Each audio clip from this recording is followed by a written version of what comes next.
Pagué la educación de mi hermano durante 3 años mientras mis padres me llamaban hijo tacaño por vivir con ellos. Sorprendí a todos cuando dejé de pagar y me fui después. Todavía recuerdo el momento exacto en que me di cuenta de que me estaban utilizando. No fue una discusión dramática ni una gran traición. Solo un comentario casual de mi hermano, Kevin, mientras le entregaba dinero en efectivo para libros. ¿Por qué siempre tengo que pedirte estas cosas?, dijo, poniendo los ojos en blanco. Si sabes que lo necesito, simplemente dámelo. Durante 3 años, había pagado la matrícula universitaria de Kevin, los libros y casi todo lo demás que necesitaba. Incluso le compré una camioneta vieja cuando lo vi caminando al campus un día. Pensé que estaría agradecido, pero en cambio, actuó como si lo hubiera insultado. ¿Cómo es que tú puedes conducir un coche bonito y yo me quedo con esta chatarra?, se quejó. No dije nada, pero por dentro me dolió. Aquí está la cuestión. Nunca le debí nada a Kevin. Mis padres no estaban pasando apuros económicos. Simplemente no querían estirar su presupuesto para mantener a 2 hijos. Yo había conseguido un buen trabajo al salir de la universidad y vivía en casa para ahorrar dinero. Al principio parecía práctico, pero con el tiempo, quedó claro que mis padres me veían como su cajero automático personal. Me llamaban tacaño porque no quería gastar dinero en cosas que no necesitaba, vacaciones lujosas, nuevos aparatos, pero no tenían ningún problema en pedirme cientos, a veces miles, para cubrir los gastos de Kevin. Eres el hermano mayor, decía mi madre. Es tu responsabilidad ayudarlo. Mi padre añadía, vives aquí sin pagar alquiler. ¿No crees que es hora de que des algo a cambio? Pero aquí está el quid de la cuestión. Seguían insinuando que ya era hora de que me mudara. Un hombre de tu edad no debería vivir con sus padres, decían un día, y al siguiente, me pedían ayuda con los comestibles, la factura de la luz o para arreglar algo en la casa. Era un ciclo interminable. Durante 3 años, mantuve la boca cerrada y les di lo que querían. Me decía a mí mismo que eso era lo que hacían las familias, pero cuanto más daba, menos me sentía como un hijo o un hermano. Me sentía como un banco. El punto de quiebre no llegó de golpe. Fue más bien una acumulación lenta que finalmente llegó a su límite. Empecé a notar pequeñas cosas que me hacían sentir bien usado. Kevin nunca me agradeció nada, ni por pagar su matrícula, ni por la camioneta, y ciertamente no por la ropa y los aparatos que le había comprado a lo largo de los años. En todo caso, actuaba como si fuera su derecho de nacimiento. Cuando no se quejaba de que la camioneta era demasiado vieja, se quejaba de que sus amigos podían irse de vacaciones de primavera o tenían los últimos teléfonos móviles. Mis padres no eran mejores. Siempre se apresuraban a elogiar a Kevin por sus calificaciones o por lo mucho que se esforzaba, pero cuando se trataba de mí, era sobre todo crítica. Te estás haciendo mayor. ¿No crees que es hora de que te busques un lugar propio? O trabajas todo el tiempo, pero, ¿qué estás haciendo realmente con tu vida? Era como si no vieran todos los sacrificios que estaba haciendo para mantenerlos a ellos y a Kevin. ¿La peor parte? Me hacían sentir como si les debiera algo. Cada vez que intentaba hablar de cómo me sentía, me callaban. Somos familia. La familia se ayuda, decía mi madre, como si eso fuera el final de la conversación. Pero una noche, no pude contenerlo más. Estaba navegando por Reddit, desahogándome sobre mi situación en una publicación, cuando recibí una respuesta que me golpeó como un ladrillo. ¿Por qué te prendes fuego para mantenerla caliente? Me quedé mirando esa frase durante mucho tiempo. Resumía todo lo que sentía. Me había matado a trabajar, había pagado por todo. ¿Y qué obtuve a cambio? Nada más que quejas, culpa y esa abrumadora sensación de que no estaba haciendo lo suficiente. Esta publicación se hizo viral, y las respuestas fueron reveladoras. La gente me dijo que no estaba loco por sentirme como me sentía. Señalaron lo tóxico que era el comportamiento de mi familia y que estaba bien establecer límites. Por primera vez, sentí que no estaba solo. Al día siguiente, decidí que las cosas tenían que cambiar. Después de esa publicación de Reddit, no podía dejar de pensar en lo que la gente había dicho. Palabras como límites, autoestima y dinámicas familiares tóxicas seguían dando vueltas en mi cabeza. Era como si hubiera estado caminando con anteojeras puestas, y de repente, podía ver todo con claridad. Empecé a llevar un registro de todo lo que había hecho por Kevin y mis padres durante los últimos 3 años. Matrícula, libros, ropa, comida, reparaciones de coches, incluso la maldita camioneta. Cuando lo sumé todo, el número me enfermó. Había invertido decenas de miles de dólares en mantenerlos. ¿Y para qué? Ese sábado, tuvimos una cena familiar. Mi madre había preparado una de sus grandes cenas. Pollo frito, puré de patatas, todo. Se suponía que iba a ser una noche agradable, pero yo sabía lo que tenía que decir. Y mi estómago estaba hecho un nudo. Estábamos a mitad de la cena cuando mi padre hizo un comentario sobre que Kevin necesitaba neumáticos nuevos para la camioneta. Deberías encargarte de eso este fin de semana, dijo, como si fuera algo dado por sentado. Dejé el tenedor y dije, en realidad, no voy a pagar por eso, ni por nada más. La mesa quedó en silencio. Mi madre me miró como si acabara de insultar su cocina. Kevin sonrió, probablemente pensando que estaba bromeando. Hablo en serio, dije.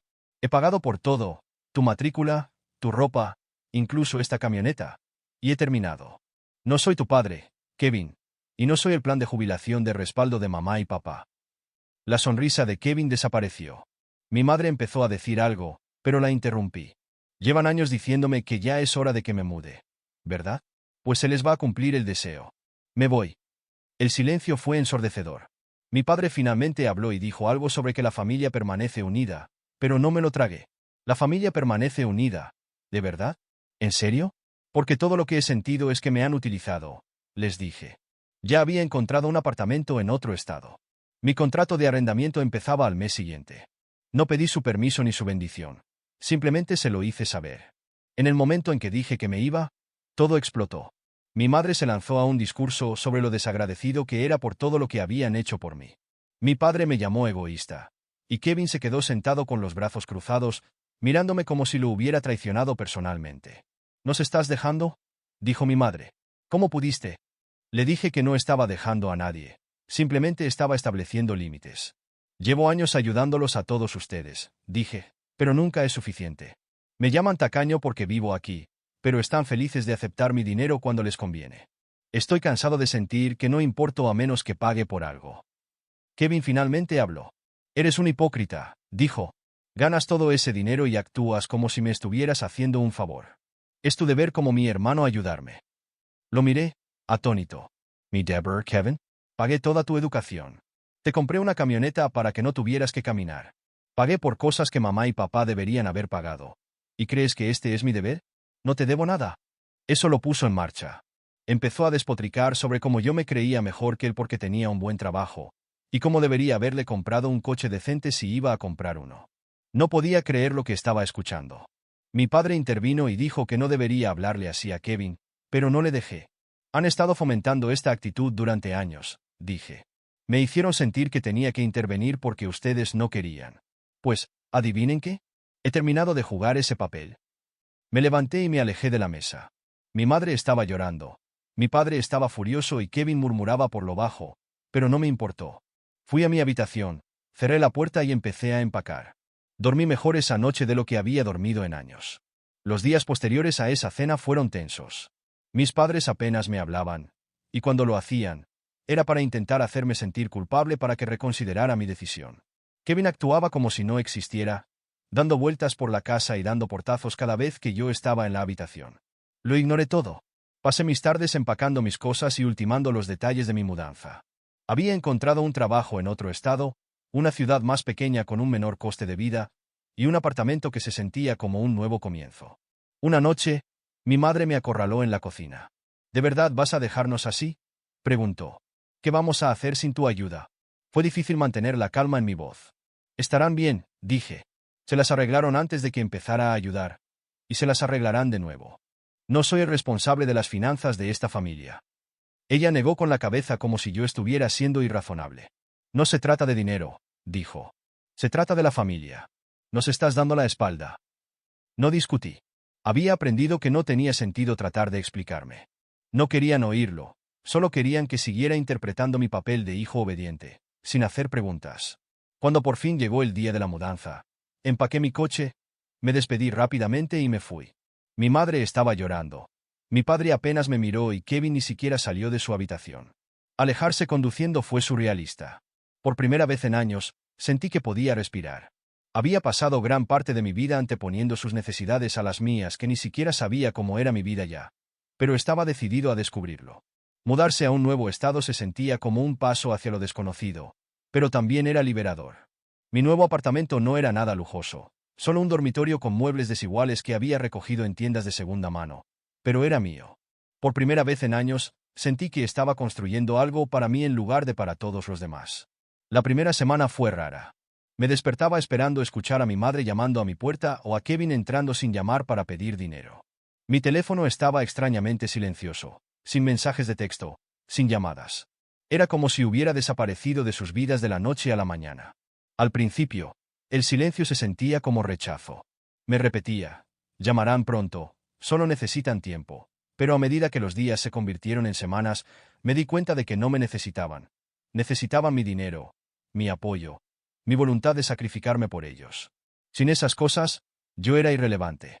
Intenté que no me afectara. En cambio, me lancé de lleno a mi nueva vida. Mi trabajo en el nuevo estado era sólido, las horas eran mejores y la gente era amable.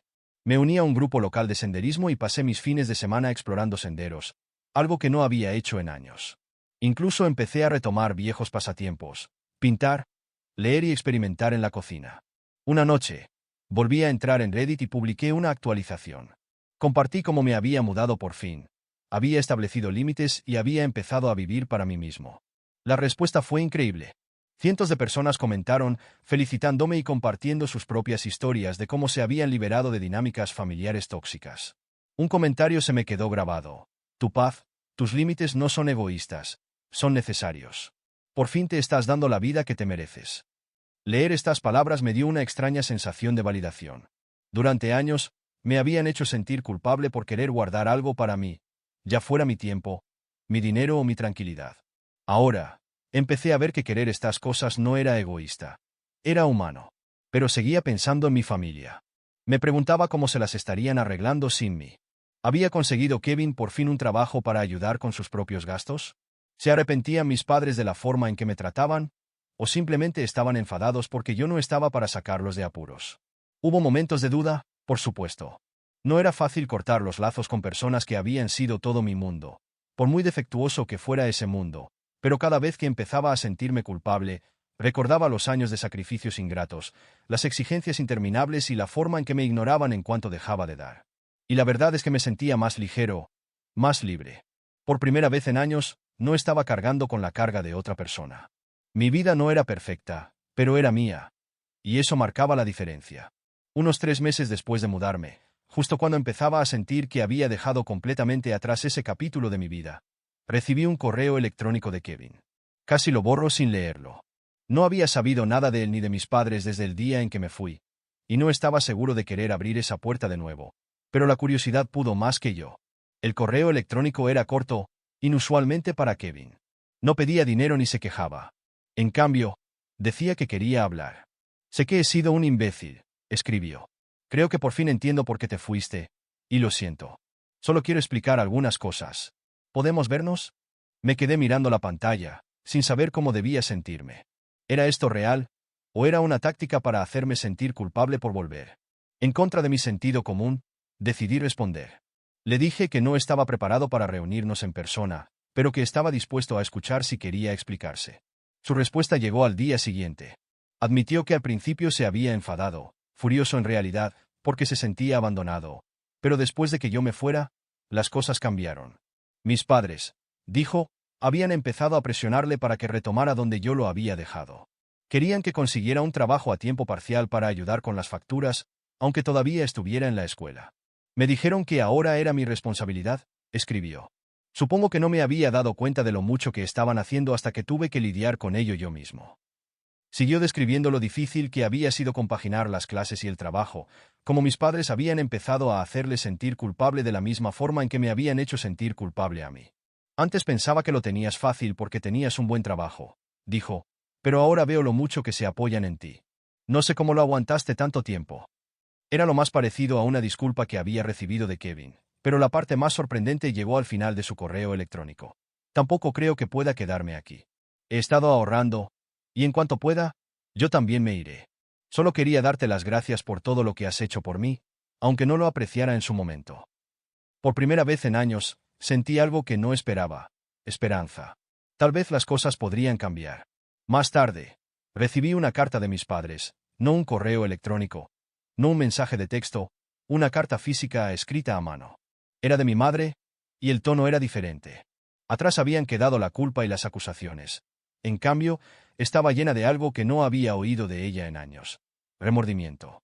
Admitió que ella y mi padre se habían equivocado al depender tanto de mí, al dar por sentadas mis contribuciones y al tratarme injustamente. Dijo que se habían visto obligados a reevaluar muchas cosas desde que me fui, especialmente ahora que Kevin estaba luchando con las mismas presiones que me pusieron a mí. La carta continuaba diciendo que su situación financiera no era tan estable como habían hecho creer. Los horarios de mi padre en el trabajo se habían reducido hace años, y en lugar de hacer cambios en su estilo de vida, se habían apoyado en mí para llenar el vacío. No fue justo cargarte con esto, escribió. Deberíamos haber sido honestos, pero estábamos demasiado orgullosos para admitir que necesitábamos ayuda, y nos equivocamos al tratar tu ayuda como algo a lo que teníamos derecho. También mencionó cuánto me echaban de menos, no solo el apoyo que les brindaba, sino a mí. Nos dimos cuenta de que te habíamos alejado por la forma en que te tratábamos, escribió. No te culpo por irte. Solo espero que no sea demasiado tarde para arreglar las cosas. No sabía cómo sentirme. Una parte de mí quería creerla, pero otra parte de mí se preguntaba si era solo otra forma de arrastrarme de vuelta al redil. Una semana después, mi padre me llamó. Casi no cogí, pero algo me dijo que contestara. Para mi sorpresa, sonaba diferente. Estaba torpe, balbuceaba con sus palabras, pero la esencia estaba clara. Quería disculparse.